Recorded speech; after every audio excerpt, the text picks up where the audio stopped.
Bangladesh medical and dental council BMDC কর্তৃক পাশ করা medical অ্যাসিস্ট্যান্টদের diploma medical practitioner হিসেবে বিবেচিত করার প্রতিবাদ সহ 3 দফা দাবিতে মার্চ টু বিএমডিসি কর্মসূচির অংশ হিসেবে সকাল থেকে কেন্দ্রীয় শহীদ মিনারে জড়ো হয় মেডিকেল শিক্ষার্থী ও চিকিৎসকরা। সবাই একটু ধৈর্য ধরে চুপচাপ থাকো। চিকিৎসকদের পেতে চাই, কারণ চিকিৎসকের দুঃখ এবং চিকিৎসকের বুঝতে পারে।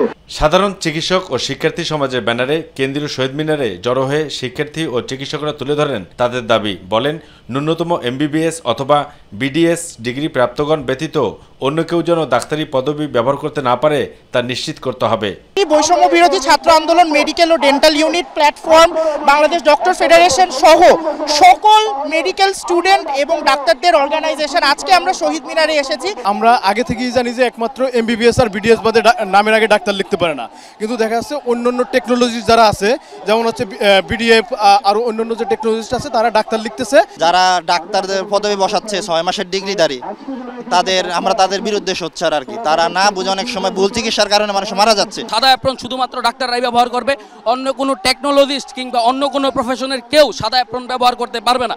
মেডিকেল চিকিৎসার ডিপ্লোমাধারীদের পরিচিতি বিএমডিসি আইন মোতাবেক মেডিকেল সহকারী হিসেবে নিশ্চিত করা। মেডিকেল সহকারীদের জন্য নির্ধারিত 73টি ওষুধের বাইরে প্রেসক্রিপশনকারীদের বিরুদ্ধে বিএমডিসি আইন মোতাবেক প্রয়োজনীয় ব্যবস্থা নিশ্চিত করার দাবিও তোলেন তারা। অন্যান্য যে ইনস্টিটিউশনে পড়েন তারা ডাক্তারদের সাহায্য করতে পারবেন, বাট অ্যাজ এ ডাক্তার হিসেবে প্র্যাকটিস করতে পারবেন না। আমরা ডাক্তার হয়েছি 5 বছরের পড়াশোনা এবং 1 বছর ইন্টার্নশিপ কমপ্লিটের মাধ্যমে।